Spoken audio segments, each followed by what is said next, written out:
Welcome back, everyone. Today we're diving deep into the world of Jan van Eyck. Oh, Van Eyck, one of my favorites. A true master. Absolutely. He's famous for his insanely realistic style, but here's the thing.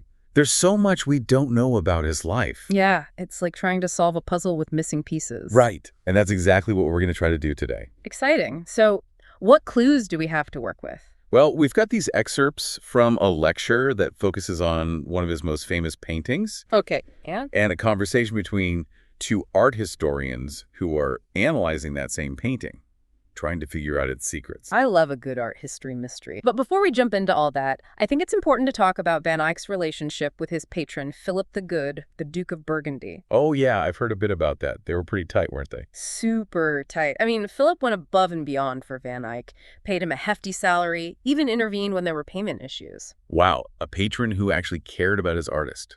Exactly. And it gets even more interesting.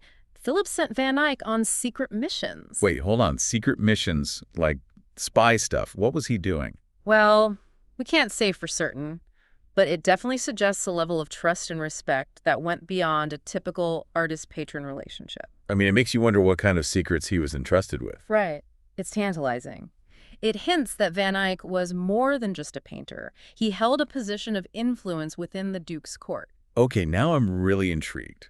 So let's get down to the basics. What do we actually know about Van Eyck's life? I mean, besides the secret missions, of course. Right, well, in 1431, he settled in Bruges. Bruges, wasn't that like a major hub back then? Oh, yeah, huge. A thriving center for art and international trade. So the perfect spot for an up-and-coming artist. Makes sense.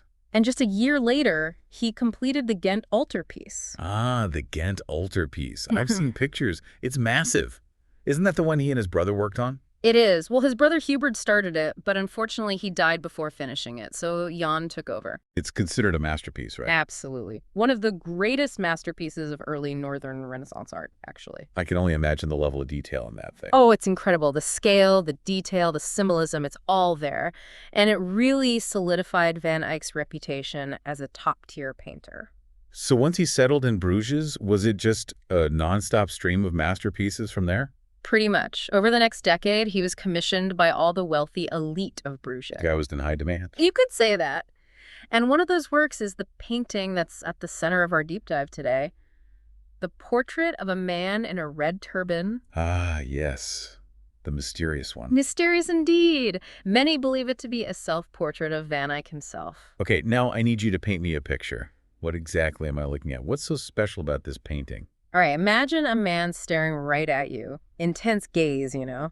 He's wearing this super fancy red chaperon. A chaperone? What's that? Kind of like a turban, but with this long, flowing tail. Think high fashion 15th century style. Okay, I'm picturing it. So what else is going on? The detail. That's what's truly remarkable. Every wrinkle, every strand of hair, it's so meticulously rendered, almost unbelievably realistic. And that was all done with oil paint, right? Yes. Now, contrary to popular belief, he didn't actually invent oil painting. Right, right. I knew that, but he was like a master of it. Exactly. He took the technique to a whole new level. So how did he do it? Was it a secret recipe? Well, not exactly a secret, but his understanding of light, texture, and detail was exceptional. He used these thin layers of paint, glazes to create incredible depth and luminosity. Ah, so that's how he got that lifelike quality. It's almost like you could reach out and touch the painting. Right. Mind-blowing, considering this was the 15th century. No kidding. What else is there to uncover in this painting? Well, the original gilded frame is pretty unique. A gilded frame. How so? It's the only surviving Van Eyck painting that has one. Oh, wow. So it's the only one. As far as we know, yes. There's got to be more to it than just a fancy frame. You bet there is. It features an inscription of Van Eyck's motto, Als ik kan, which means, as I can. As I can. I wonder what that means in this context. Well, here's the clincher. It's placed right where you would typically expect the sitter's name to be. Hold on. So instead of a name, it's his motto. Yep. That's a bold move. It's like he's making a statement. What do you think he's trying to say with that? Well, combined with that direct gaze at the subject, it strongly suggests that this is indeed a self-portrait. A self-portrait. Okay, so he's saying, look what I, Jan van Eyck, can do. Exactly. It's a powerful declaration of his skill and confidence.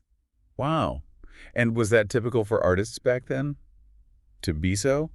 Self-assured. Not really. Remember, in the 15th century, artists were generally considered craftsmen. Oh, right. So they weren't really seen as these, like, creative geniuses. Not in the same way we think of them today. So for Van Eyck to assert himself like this, it was pretty unusual. So he was kind of breaking the mold. I like it. He definitely was. And there's another discovery that shed some light on this confidence. Oh, what's that? Spill the tea. Well, recently discovered documents from the Vatican archives show that Van Eyck actually requested a confessional letter from the Pope. Wait, back up. The Pope. Like the actual Pope. The one and only. And getting a confessional letter from the Pope was a huge deal. It was a privilege reserved for the highest levels of society. Okay, this is getting juicy. So we've got a painter with secret missions and connections to the Pope. It seems so. And that tells us that Van Eyck wasn't just a skilled artist, he was a man of serious social standing. So this self-portrait, it's not just about his artistic ability. It's about his status, his ambition. He wanted people to know exactly who he was. You got it. He understood the power of image and reputation, and he used his talent to navigate the complexities of court life. Man, this portrait of a man in a red turban is way more than meets the eye. Absolutely. It's a window into Van Eyck's personality, his ambition, his whole world. And we're just scratching the surface. There's so much more to uncover. But first, we need to take a quick break. It really is amazing how this one painting reveals so much about Van Eyck. I know, right? Like his ambition, his confidence. Yeah. And to think he was doing all of this when most artists were just seen as, craftsmen. Exactly. He was like, I'm an artist, hear me roar. Yeah.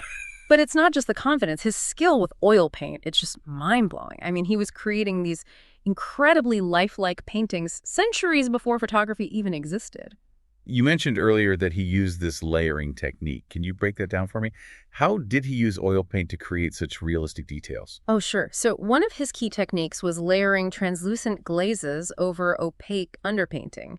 So basically, he'd apply these thin layers of paint, let each layer dry completely, and then add another layer on top. And that created a sense of depth and luminosity that you just don't get with other painting techniques. So it was a lot more than just slapping some paint on a canvas. Oh, yeah. It was a super meticulous process, tons of patience involved. He also used this technique called wet-on-wet blending, where he'd actually blend the colors directly on the canvas. And that created these smooth transitions and subtle variations in tone. I bet that's what gives his paintings that almost photographic quality.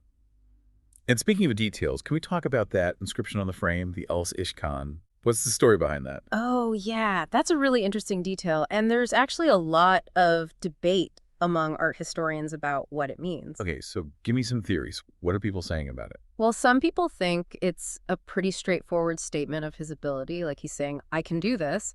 But then there are others who think it might be a little more subtle. Subtle how? Well, like maybe he's also acknowledging the limitations of human perception. Oh, I see. So he's saying, I can do this to the best of my ability, but it's still just an interpretation of reality. Exactly. Yeah. He's recognizing that he can't perfectly replicate reality, no artist can. Wow, that adds a whole new dimension to the painting. It's not just about technical skill, it's about the artist's understanding of his own limitations, about the inherent subjectivity of art. You got it. And that's what makes Van Eyck so fascinating. He was a master of his craft, but also deeply aware of the complexities of representation. I bet that awareness is connected to his incredible observation skills. Yeah, totally.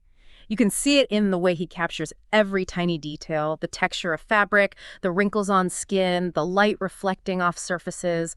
It all stems from a really deep understanding of the world around him. It's like he's inviting us to see the world through his eyes, to appreciate those tiny, often overlooked details. You nailed it. And remember, this was a time when most artists were still painting in a much more stylized, idealized way.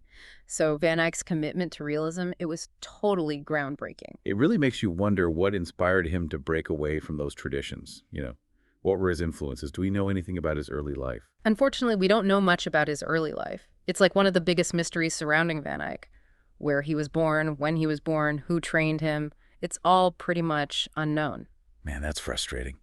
Okay, so let's get back to the mysteries we can talk about. What about the Ghent altarpiece? It was a massive project. What makes it so special? Well, for one thing, it was a collaboration with his brother, Hubert, which is really interesting because we know so little about Hubert. It's like after his death, he vanished into thin air. Talk about an art history mystery. Right. But anyway, the altarpiece itself is a monumental achievement. It's a polyptych, which means it's made up of these multiple panels that can be folded together. Yeah, I've seen pictures, but It's hard to get a sense of scale from just a photo. Oh, it's seriously impressive in person. Yeah. When it's open, it measures over 11 feet high and 14 feet wide. Just the size alone is awe-inspiring.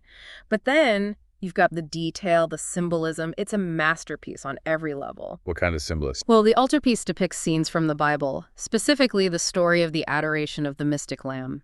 It's packed with religious iconography, hidden meanings. Scholars have been debating the interpretations for centuries. So it's like a giant visual puzzle that people are still trying to solve today. Exactly. And it's not just the subject matter that's significant. The altarpiece also showcases Van Eyck's groundbreaking use of oil paint. Those vibrant colors, the luminous details, the realism of the figures and landscapes. It set a whole new standard for painting in Northern Europe. So it was a real turning point in art history. Absolutely. The Ghent altarpiece solidified Van Eyck's reputation as a master painter, and it really helped pave the way for the development of Northern Renaissance art. It's crazy to think about how much he accomplished, creating these groundbreaking works of art while also navigating court life, maintaining a close relationship with the Duke of Burgundy. It says a lot about his ambition, his talent, his ability to, move in different social circles. He was a true Renaissance man. Right. He wasn't just an artist, he was a player. Exactly. And I think that's one of the things that makes him so fascinating to study. All those different pieces of the puzzle, his artistic skill, his social conscience, his confidence, his ambition. It's like he was playing this high-stakes game of chess and winning. He definitely was. And it makes you wonder what else he might have achieved if he had lived longer. That is a tantalizing thought, but sadly, we'll never know. Yeah, but you know what? His legacy, his influence, it's still so strong today. Centuries later, we're still trying to unlock the secrets of his work. And that's what we're going to keep doing right after this break. We'll be back with more on Jan van Eyck and the mysteries he left behind. It's amazing to think how much he impacted art history, and we still have so many unanswered questions about his life. Yeah, that's part of the appeal though, right? The mystery keeps us coming back, makes us want to know more. Speaking of unanswered questions, you mentioned that discovery from the Vatican archives earlier about Van Eyck requesting a confessional letter from the Pope. Oh, yeah, that's a fascinating one. What was that all about? Well, that document really kind of changes our understanding of Van Eyck's social standing. How so? Back then, getting a confessional letter from the Pope was a huge privilege. It basically meant you were among the elite. So it wasn't just about religious devotion. It was a calculated move to elevate his status. Exactly. It suggests that Van Eyck was really savvy. He understood the power dynamics at play in the Duke's court and beyond. He knew that having the Pope's favor would boost his reputation and influence.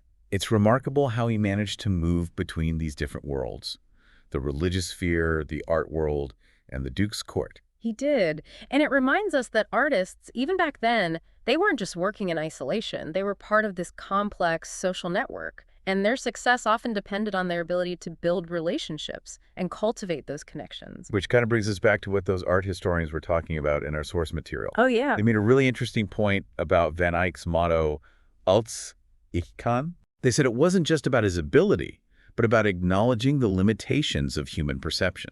That's a really interesting interpretation, and I think it adds another layer of depth to his work. It suggests that even while he was striving for realism, he knew he could never truly capture reality perfectly.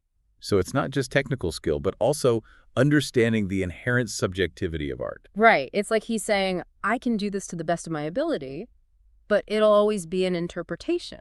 A representation, not a perfect replica of reality. It makes you want to go back and look at his paintings with a fresh perspective. Absolutely. That's the power of great art. It challenges us to look deeper, to question our assumptions. Well, speaking of looking deeper, we haven't talked much about the subject's gaze in the portrait of a man in a red turban. Oh, those eyes are intense, aren't they? They really are. What do you make of them? Well, they're definitely captivating. There's a directness there, a confidence, but also maybe a hint of vulnerability. It's almost like he's inviting us into his inner world, daring us to try and understand him. It's interesting that you mentioned vulnerability, because we've talked so much about his confidence and ambition. Right. It's a good reminder that even the most successful people, they're still human. They have their own complexities and contradictions. Exactly. And that's what makes studying art history so rewarding. It's not just about memorizing facts and dates. It's about connecting with these individuals across time and space, trying to understand their motivations, their struggles, their triumphs. So as we wrap up our deep dive into the world of Jan van Eyck, I'm left with a sense of wonder and a desire to keep learning. That's the perfect note to end on. Van Eyck's work is full of mysteries and layers of meaning just waiting to be uncovered. So keep exploring, keep asking questions, and see what you discover. I'll definitely be doing that, and I hope all of you listening will too. Thanks for joining us on this fascinating journey. It's been a pleasure.